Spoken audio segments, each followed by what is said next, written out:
La situation se détériore en Europe. La guerre en Ukraine en est le parfait exemple avec l'agression de la Russie. Un conflit de haute intensité, un affrontement complexe, et puis il y a aussi tout le reste, en fait, le Hamas, les Houthis, le Hezbollah, l'Iran, la Palestine, en fait, un maelstrom géopolitique contemporain. Notre invité est né le 30 décembre 46 à El Biar en Algérie, est un général de corps d'armée français.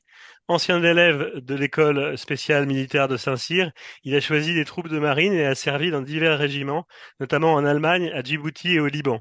Il a également participé à des opérations au Tchad et au Rwanda. Au cours de sa carrière, il a occupé plusieurs postes de commandement et a été impliqué dans des opérations extérieures importantes comme l'opération Trident contre la Serbie de Milosevic. Il a été élevé au rang de général de corps d'armée en 2003 et a pris sa retraite en 2005. Après sa carrière militaire, il a été président de la Saint-Cyrienne, l'association des anciens élèves de Saint-Cyr, et a également présidé le comité national d'entente des associations patriotiques et du monde combattant. J'ai l'honneur et le grand plaisir de recevoir le général Dominique Delors. Bonjour. Bonjour monsieur. Alors, je suis ravi de vous recevoir. C'est la deuxième fois que je reçois un général, en fait, sur le plateau des ondes clandestines. Le premier, c'était le général Dominique Trinquant, Oui, que vous devez connaître. oui, Je vais vous demander, je lui ai posé la même question, en fait, initiale que je pose à tous mes invités au tout début d'entretien. Est-ce que vous pouvez nous retracer, en fait, votre parcours en expliquant votre milieu social, familial, votre carrière universitaire et votre parcours militaire? Voilà. C'est vaste. alors écoutez, les circonstances viennent à l'appui de ce que j'ai pu écrire récemment. Alors, je suis né dans un pays qui rentrait en crise. Je suis né en Algérie, où mon père était ingénieur. Il n'était pas pied noir, mais il avait toutes ses activités en Algérie. Et Oui. donc, je suis né, comme vous l'avez dit, en 56, c'est-à-dire qu'en 54, au début de la guerre d'Algérie, j'avais 8 ans. Et donc, j'ai vécu pendant au moins les 4 premières années à Alger et dans une période extrêmement troublée avec des attentats, des actions diverses des uns et des autres, une Situation forte compliquée. pression sur les populations avant de... Donc, je suis né là-dedans. Alors, ceci dit, après, j'ai choisi le métier des armes, car c'était pour C'est une moi vocation? une vocation profonde, hein, une vocation profonde, de Est-ce que vous servir pouvez les gens. traduire cette vocation, en fait, pour nos jeunes générations, en fait, qui nous écoutent? La Alors, vocation. bon, moi, je suis le dernier d'une longue fratrie de six. Donc ça paraît énorme à notre époque, ça l'était moins en 46. Et il se trouve que mon père avait déjà participé à toute la Première Guerre mondiale, qu'il avait 18 ans en 14, et que, jeune étudiant, il s'est engagé, il est devenu officier d'artillerie, et le 11 novembre 18, c'était l'anniversaire de ses 22 ans. Donc vous voyez, il y avait déjà quand même quelque chose, même si ensuite il est devenu ingénieur et est parti sur un autre métier. Donc, et quant à ma chère mère, elle avait vécu, elle était née en 1900, elle était tombée dans Ouais. l'élixir du patriotisme. Et donc, c'était la défense de la France qui primait et qui Donc il y pouvait avait un expliquer. climat, en fait, Oui, favorable. un climat. Favorable. À l'époque, on était quand même assez nombreux à vivre dans ce climat, heureusement pour la France. Et donc, il y avait beaucoup de gens qui savaient ce que c'était que défendre la patrie. Et éventuellement, Est-ce que vous pensez que euh, cet élément de fait, là je fais un parallèle avec le monde contemporain, euh, l'esprit de vocation, l'esprit d'engagement, il s'est un peu émoussé en fait actuellement, en fait, où il est toujours fort. alors, il ne s'est pas émoussé pour un certain nombre, parce Ouais. que cela reste toujours très affûté, et Dieu merci, et on en a suffisamment compte tenu des besoins actuels. Mais le fait que Euh, l'armée et la population soient un peu plus distantes, en fait, vu qu'il n'y a plus de service militaire, par exemple, oui, je pensais à ça, en fait. on le voit parce qu'on le voit d'ailleurs à différents niveaux, hein. On le voit d'abord parce qu'une partie des élites n'a pu effectuer son service militaire. C'est valable pour le président actuel, parce Mhm. qu'il n'était pas de cette génération-là, à différence de ses prédécesseurs.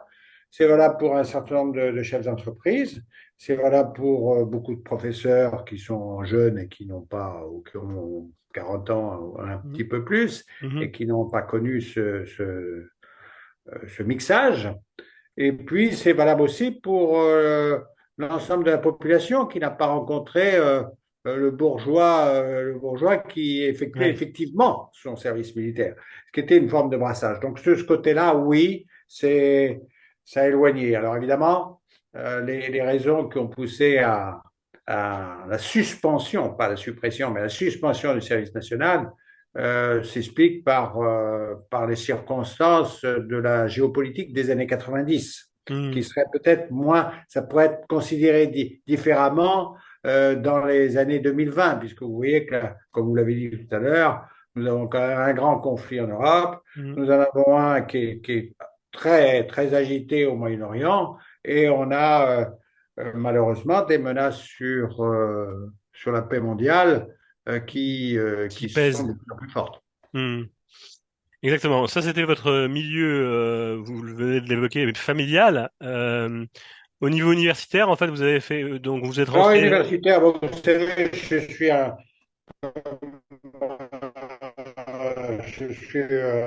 sorti des lycées parisiens, Louis-le-Grand et Saint-Louis, donc éducation nationale. J'en étais ravi.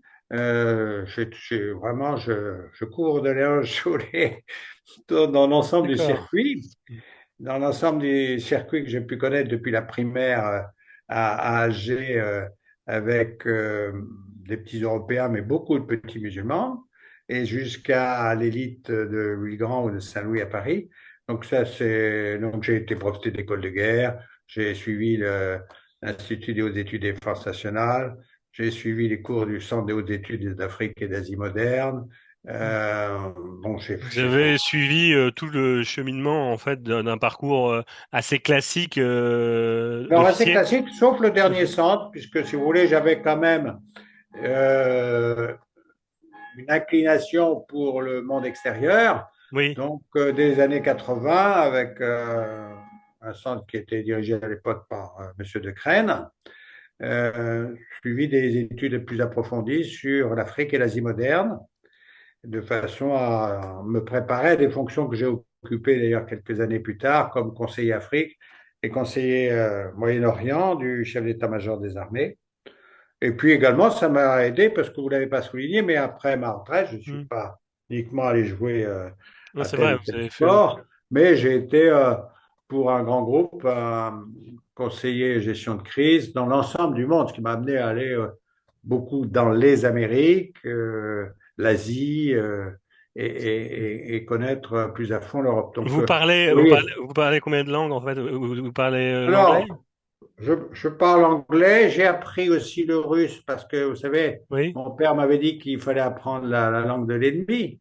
Oui. Donc, Hmm. mes frères aînés avaient Hmm. appris l'allemand et moi, Oui. j'avais appris le russe, donc Ah oui. que je ne pratique pas bien, bien sûr, Mais vous même si comprenez le l'anglais, russe. lui, m'est très familier. Très bien. Votre parcours militaire, maintenant, jalonné, en fait, dans mon introduction, en fait, j'ai évoqué l'Allemagne, Djibouti, le Liban, le Tchad, le Rwanda. En fait, est-ce que vous pourriez nous retracer en quelques mots votre parcours, vous, militaire? Alors, l'essentiel de ma promotion, qui est donc sortie en 1969, a été orienté face au pacte de Varsovie. À l'époque, on avait Hmm. une division soviétique qui était à 200 km et même un peu moins de Strasbourg. Et Oui. donc, presque l'ensemble de l'armée française était très orienté sur, sur cette possibilité éventuelle d'une attaque du pacte de Varsovie. Pour ma part, avec quelques-uns, nous avons participé aux premières opérations extérieures décidées par le président Valéry Giscard d'Estaing, que ce soit au Liban, au Tchad ou au Zaïre. Et donc, je fais partie de ces quelques jeunes officiers qui ont eu l'honneur d'emmener leurs hommes au combat, donc aussi bien pour moi au Liban en 78, avec la première Hmm. participation des Français à la force intérimaire des Nations Unies au Liban, mais aussi immédiatement après au Tchad, contre des colonnes de rebelles armés par Kadhafi. Vous voyez, l'histoire se répète. Et Oui. donc, ça, c'était déjà dès les années 78-79. Donc, il y a à la fois longtemps, mais c'est le début des opérations extérieures françaises. Mhm. Et je rajouterais même une petite participation au début de les opérations contre le Polisario. Vous voyez, d'autant de points qui restent chauds un peu partout, que ce soit le Liban, le Sahel, jusqu'au Sahara occidental. Qu'est-ce Donc que ça, vous c'est pensez? une caractéristique que j'ai avec quelques-uns de mes camarades et ça s'est poursuivi parce que ma carrière est avant tout sur les opérations et aussi bien sur le terrain qu'à diriger, à préparer et à diriger des opérations au centre opérationnel interarmé à la fin des années 90 et également l'instruction, la formation puisque là aussi, j'ai eu à former un certain nombre d'élèves officiers aussi de réserve ou des jeunes Saint-Syriens. Donc, ouais, et évidemment, les fonctions, comme je l'ai dit, plus politico-militaires de conseiller dans le domaine de l'Afrique et du Moyen-Orient. Par rapport au Moyen-Orient, l'opération Barkhane s'est terminée. En fait, le retrait des troupes a été fait. Est-ce que vous pensez que c'est un bon choix tactique que de se retirer de ces territoires? Parce que vu ce qu'on voit en ce moment, en fait, actuellement, là, je lisais un article, en fait, encore ce matin dans Le Monde sur la Russie et l'Afrique. Est-ce que finalement, le fait qu'on se soit retiré, on a retiré nos positions, on a laissé, comme vous disiez, l'ennemi en fait s'insérer en fait plus avant.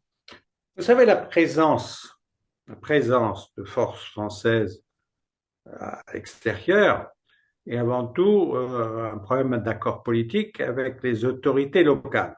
Oui, Et donc, il y a une constante que l'on retrouve des indépendances, comme on dit, c'est que la présente, si on nous le demande, donc on ne s'impose pas, c'est à la demande des autorités légales de ce pays, qui peuvent changer, que l'on a été présent. Donc, si Barkhane s'est terminé, c'est avant tout que la relation politique avec les responsables locaux s'est détériorée au point que finalement, on nous demande de partir. C'était très nettement le cas du Niger, c'est très nettement aussi le cas du Mali et du Burkina Faso. Donc, mm, ce sont des pays où les... Alors, si vous voulez, il y a toujours des grandes constantes dans la relation avec les pays africains. Il ne faut pas oublier que dans les années 60, ces pays-là étaient sous influence du monde soviétique. À l'effondrement du monde soviétique, ils se sont rapprochés des Occidentaux et de la France en premier, et donc nous avons été à nouveau présents. Puis nous avons mené cette grande opération Barkhane. C'est pas un choix militaire, c'est si vous, même si, euh, même si ça peut le paraître, c'est avant tout un choix oui, politique entre la France et les et autorités de les ce autorités. pays-là. Ouais. Très bien. Euh, Expérience en fait militaire que vous avez eue, je reprenais votre parcours en Serbie en fait contre la Serbie de Milosevic. Qu'est-ce que vous pouvez nous dire en fait de ça en fait par rapport Oui, à... alors là, c'est évidemment une période assez importante. Je me souvenais plus de C'est l'opération dans le Trident. cadre de la suite du conflit des Balkans qui a démarré en 91. On Ouais, l'oublie, mais ouais.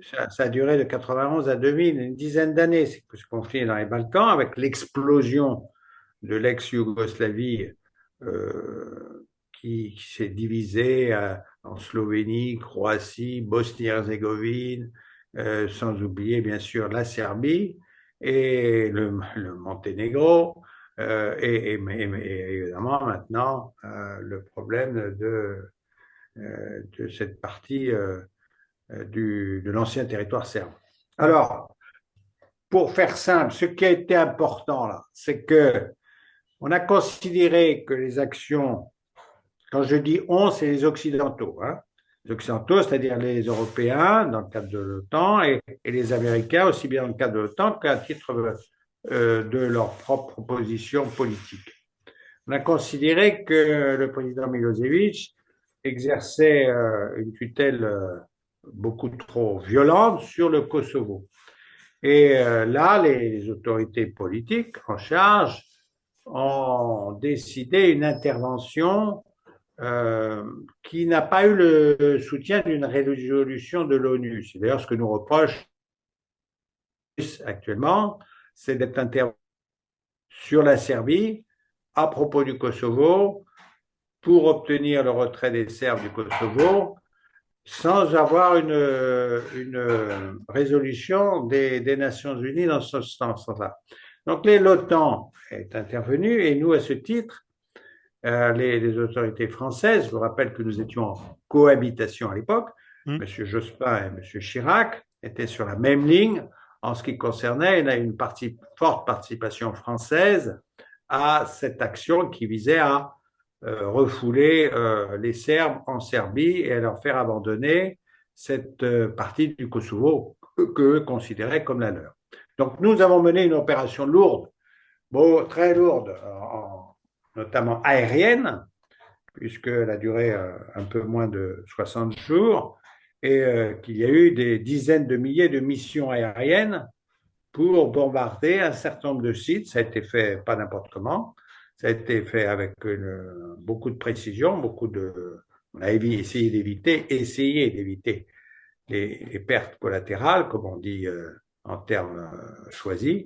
Et donc, il y a eu cette grande opération qui a amené à ce que Milosevic cède et que nos troupes qui étaient stationnées en Macédoine, les troupes américaines, troupes britanniques et troupes françaises, pénètrent au Kosovo et occupent le Kosovo. Très bien, en fait, pour cette partie en fait concernant la guerre en fait en Bosnie, vos activités maintenant actuelles, c'est, je l'ai dit, vous avez pris votre retraite entre guillemets en 2005, mais depuis, quelles sont vos activités? C'est quoi la journée type en fait du général Dominique Dehors? Alors, j'en ai eu un certain nombre.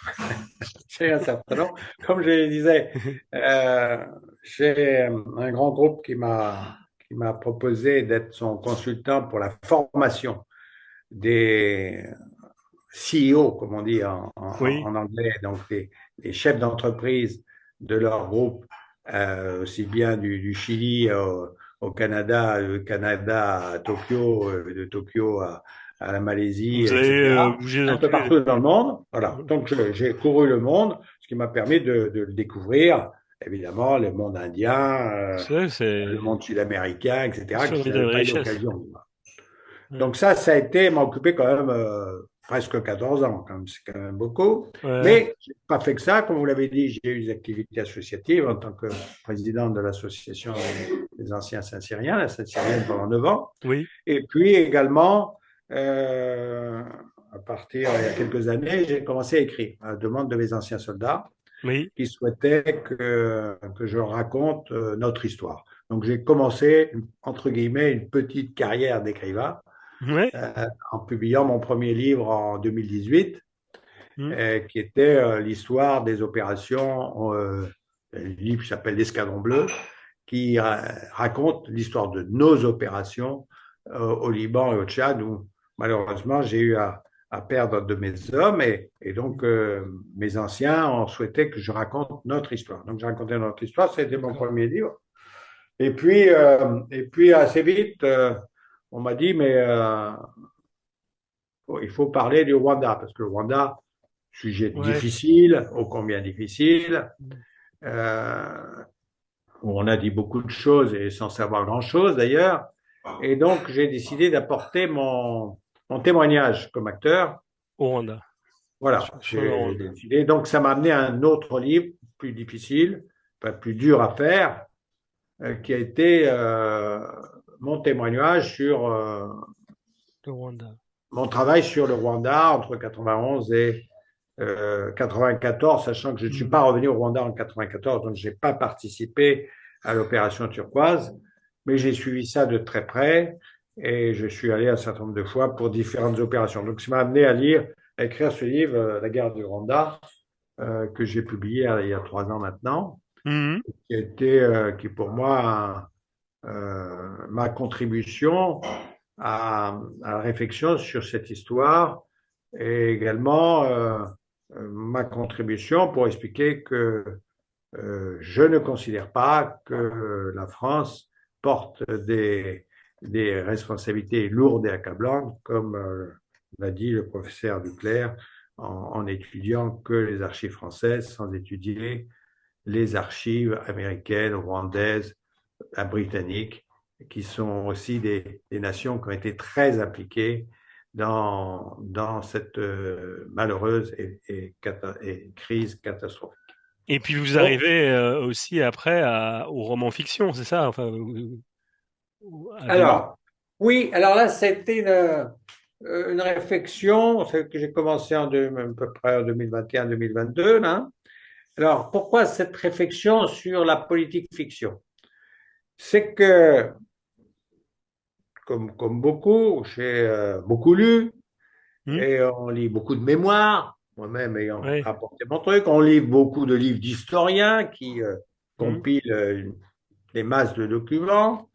Mais Je des parle pas de thrillers, romans. des thrillers, parce que finalement, on va le voir dans quelques instants, mais sur les batailles de la présidente, en fait, 2031, Voilà. c'est un thriller, Alors, enfin, un ça thriller, peut être lu comme ça, ça c'est un peut, des angles de lecture. ça peut être C'est un lu des comme angles de ça. lecture.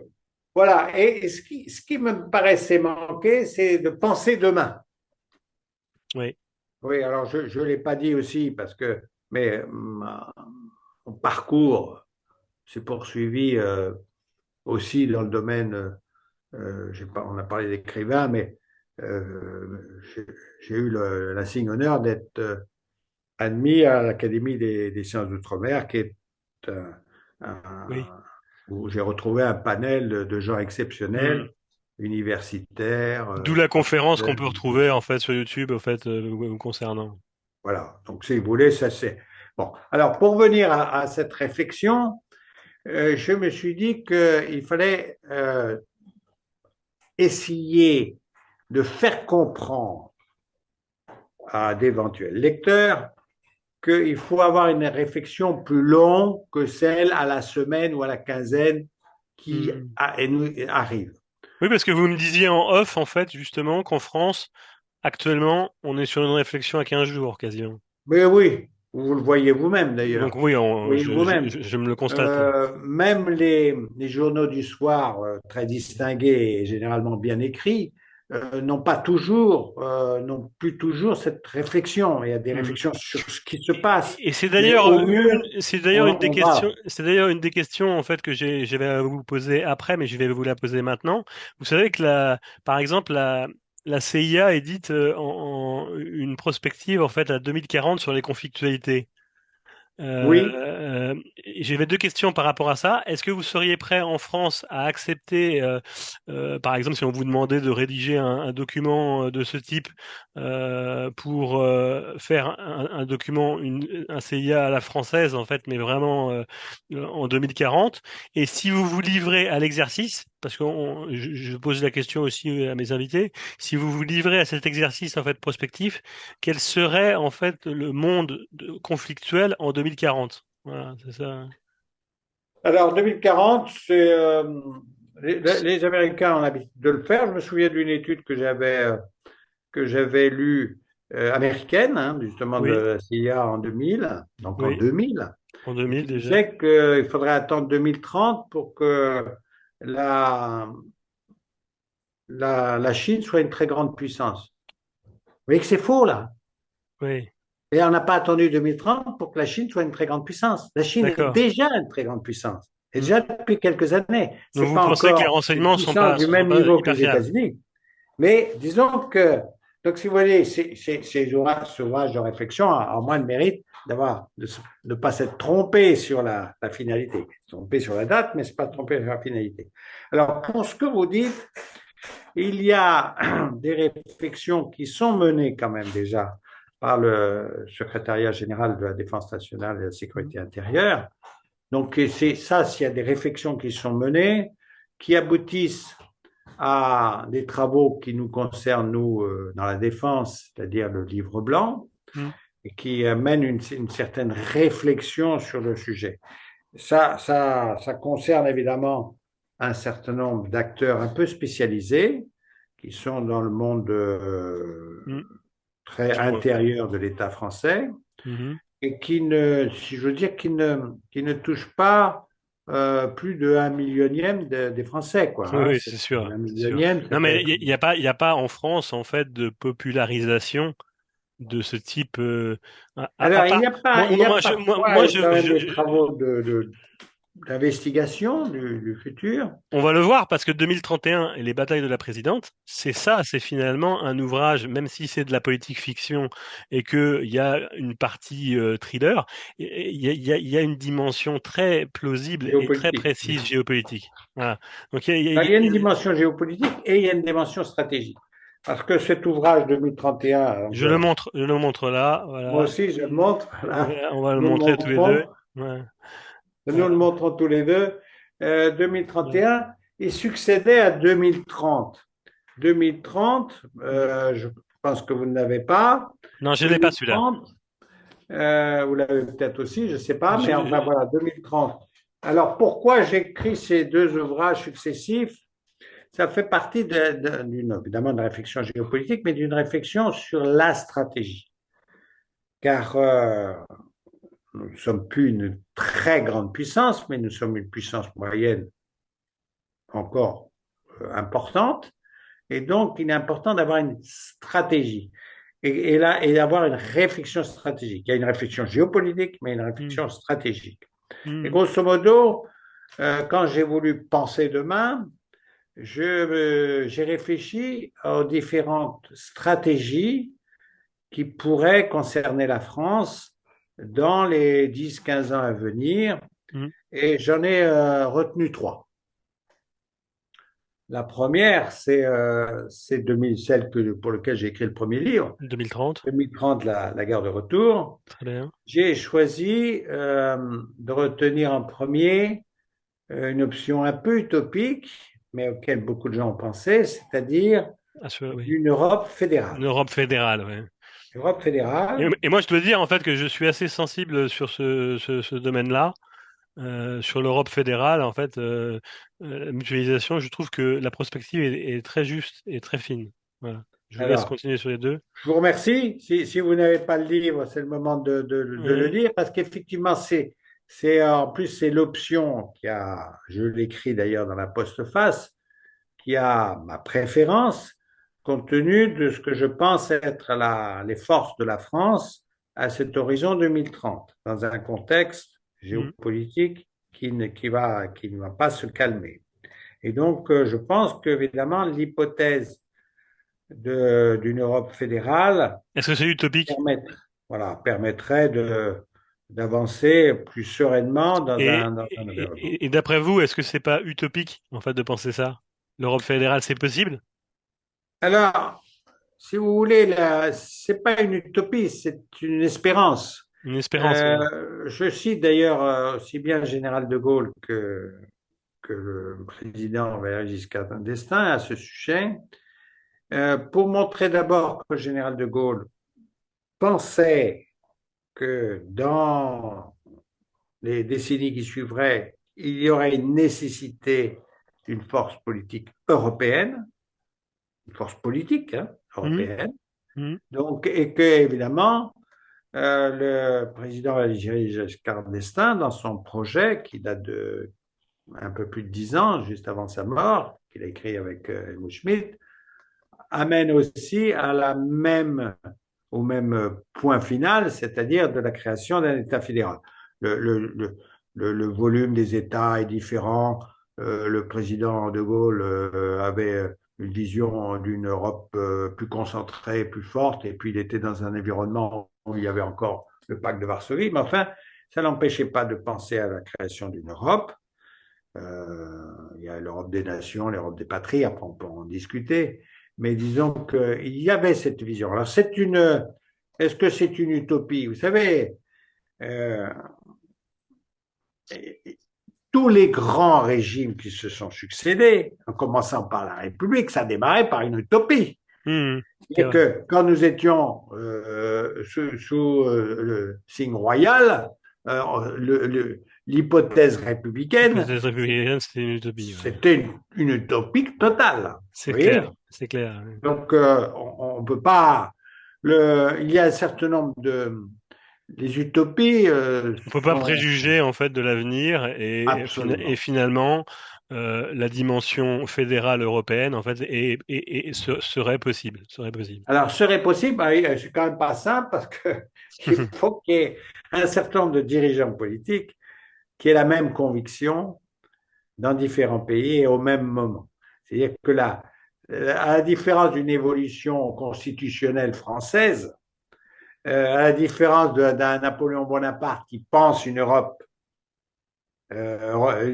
française, là, effectivement, une Europe fédérale nécessite qu'un certain nombre de chefs d'État, pas beaucoup au départ, il n'est pas nécessaire d'être 27, mais 4 Mhm, ou 5, mhm. 4 ou 5 pour démarrer l'hypothèse d'une.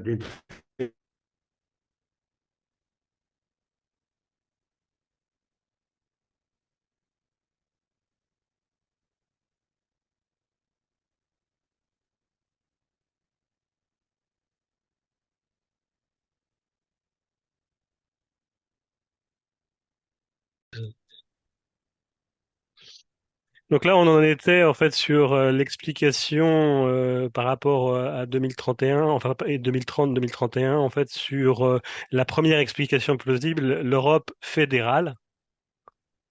Voilà, Et donc vous ça, avez, c'était l'objet de mon livre 2030, la guerre de retour. hmm, Toujours, là, ces deux livres sont aux éditions Le Sémaphore. Et donc, c'était la première option que j'ai voulu explorer. Il y avait deux autres options. C'est l'option de 2031, c'est-à-dire où les Français vont élire une présidente, on va y revenir.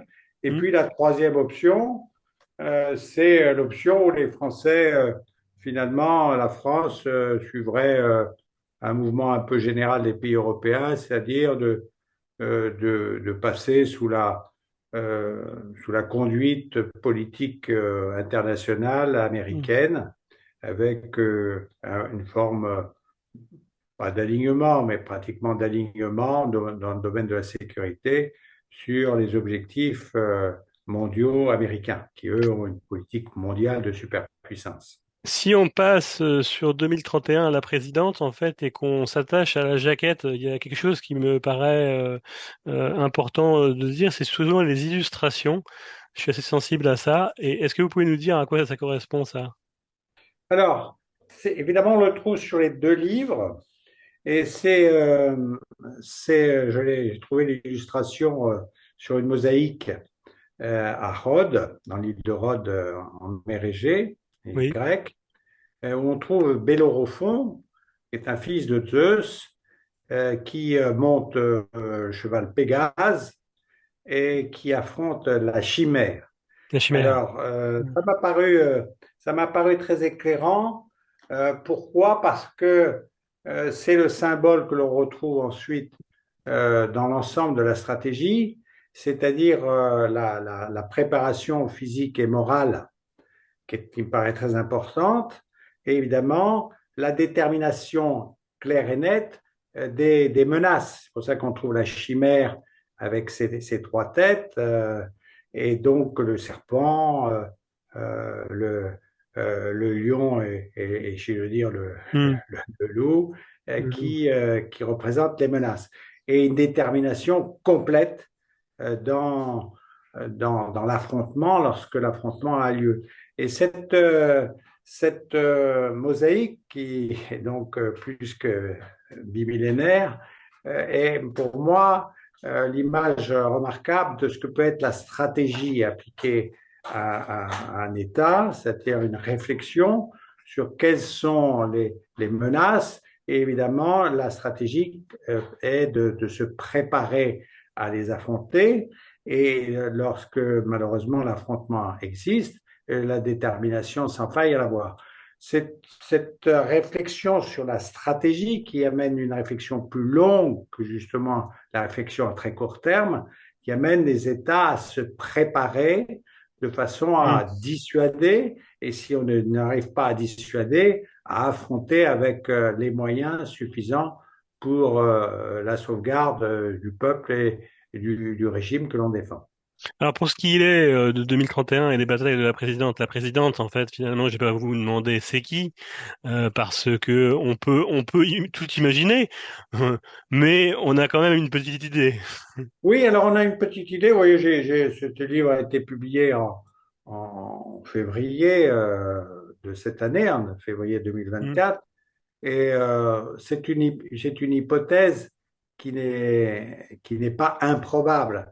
C'est-à-dire que les Français confient, bon, en l'occurrence, on voit bien aux élections européennes au premier tour des législatives, qu'il y a un très fort courant sur une vision nationaliste, un peu populiste, euh, franchement pas pro-européenne et pas nécessairement toujours amicale avec les États-Unis, et Hmm. que cette option est, est possible. En l'occurrence, disons-le très clairement, c'est pas très compliqué à comprendre que c'est plus Marine Le Pen Que que Ségolène Royal. Madame Elisabeth Borne, par exemple. Vous Ou voyez, Ségolène. c'est, c'est, c'est C'est quand sûr. même assez C'est clair. sûr. Donc, j'ai voulu explorer ça pour montrer que d'abord les problèmes géopolitiques, on ne les choisit pas, on ne les choisit pas, que le monde continue à évoluer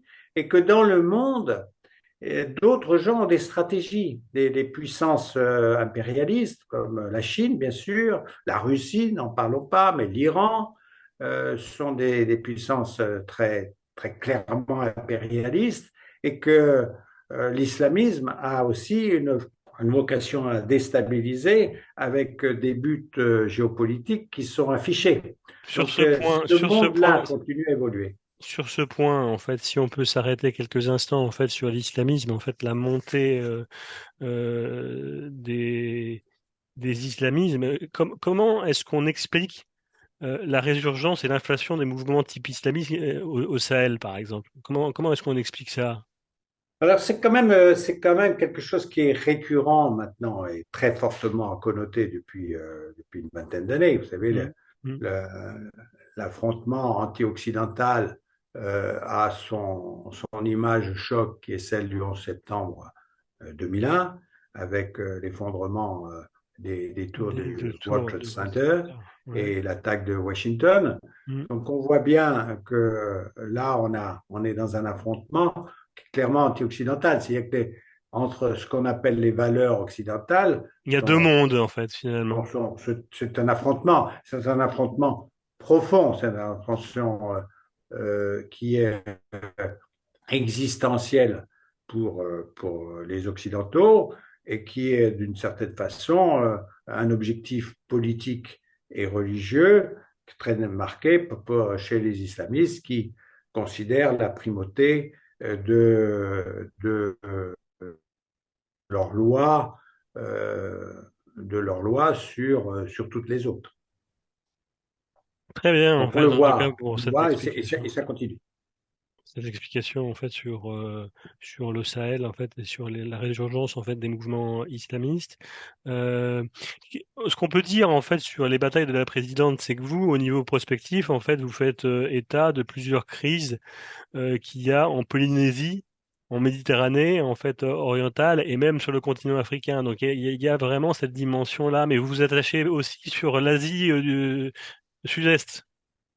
Oui, alors, la Méditerranée, c'est évidemment une autre forme d'impérialisme qui est Oui. l'impérialisme post-ottoman de M. Erdogan et puis de d'une frange non négligeable des partis politiques turcs qui sont dans une revendication très forte vis-à-vis de la Grèce et qui le montrent, qui l'ont déjà montré en envahissant la moitié de Chypre en 1974, mais qui le montre sur les revendications permanentes sur les îles orientales de la mer Égée, sur le Dodécanèse et sur les fonds marins où les Turcs souhaitent remettre en cause les traités de Sèvres et de Lausanne, qui ont un siècle, et qu'ils considèrent comme des traités léonins que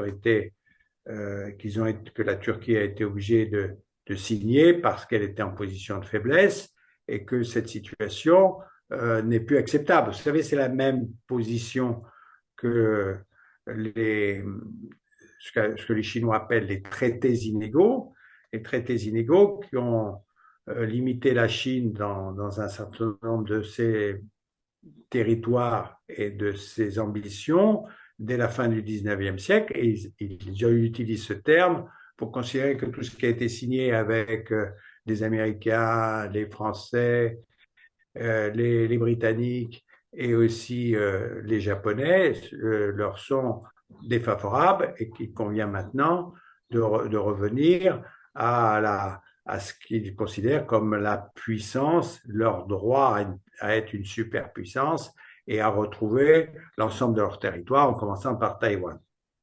Alors, j'ai une dernière question avant qu'on puisse en fait vous donner le mot de la fin. La dernière question, en fait, c'est sur l'Ukraine, parce que pour moi, c'est fondamental en fait dans l'avenir en fait géopolitique futur, parce que euh, il y a eu une incursion ukrainienne en territoire russe récemment. Oui, Récemment. oui.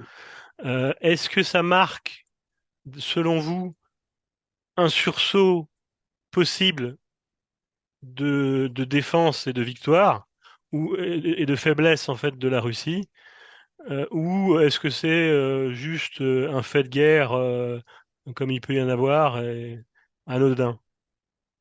Alors la Russie essaye d'être encore une très grande puissance. Donc, elle a pris des risques énormes en attaquant l'Ukraine. Et les Européens et les Américains soutiennent assez massivement l'Ukraine dans son combat pour retrouver ses territoires. Et on voit bien que pour venir à l'incursion ukrainienne en territoire russe, que cela n'est possible que par un appui très fort américain et européen. Donc, cet appui très fort américain-européen Mm. se poursuit dans le temps. Les Ukrainiens sont capables de résister et sont capables de marquer des coups tactiques euh, importants comme ce qui se passe en ce moment avec l'incursion ukrainienne. Il est bien évident qu'il apparaît que notre économie européenne ne serait pas en mesure de soutenir seule l'Ukraine et que seul l'apport, le déblocage de 60 milliards d'aides américaines a permis aux Ukrainiens de revenir, si je veux dire, à une plus grande stabilité, à un meilleur rapport de force depuis 2, 3 mois. Donc c'est évidemment une question que l'on peut se poser en ce qui concerne la pérennité Mm. du soutien américain en fonction des élections américaines de novembre. Et que, bien sûr, si les démocrates restent au pouvoir, on peut considérer que les Américains vont continuer à À poursuivre soutenir. le même effort, Mm. mais que si c'est le républicain Trump qui, qui est élu par les Américains, la La vision donne. sera différente. Entendu. En tout cas, merci en fait pour vos explications, en fait, mon général. C'est à vous de conclure sur le mot de la fin. Je vous laisse la parole pour dire ce que vous avez envie de dire à nos auditeurs. Alors, je reviens sur penser demain. Je veux dire il est nécessaire de bien connaître les évolutions géopolitiques à venir, notamment, on a parlé des impérialismes russes, chinois, euh, iraniens, ottomans et islamistes, qui ne nous sont absolument pas favorables. Nous sommes une terre de liberté, mais nous sommes une terre de liberté qui doit mieux se préparer et mieux être prêt à affronter ce qui est mais un retour à des affrontements de puissance. Je ne suis pas très optimiste en ce qui concerne les années qui viennent. Et donc, moi, je souhaite, c'est que les Français, qu'ils soient seuls ou dans un cadre européen, ce qui a ma préférence, se préparent mieux pour justement être en mesure de dissuader des actions puissantes de ces mondes qui nous sont hostiles à tenter des actions sur notre territoire ou sur nos intérêts dans le monde. Et notamment, pour ce qui concerne la France, nous avons ces territoires lointains qui sont très exposés et où notre capacité seule à les défendre est impossible. Il faut être avec d'autres, avec les Européens ou avec les Américains, ou alors il faudra penser là aussi à redevenir une puissance moyenne sans possession à l'extérieur. 2031, les batailles de la présidente, c'est aux éditions Le Sémaphore. Je remercie en fait le général Dominique Delors pour sa disponibilité, en fait son partage d'informations et sa bonhomie, voilà. Et je vous souhaite en fait un bon été, une bonne reprise en fait pour le mois de septembre. Et je vous dis à très bientôt pour un autre univers des épisodes de la sécurité. Merci. Merci beaucoup. Au revoir. Au revoir.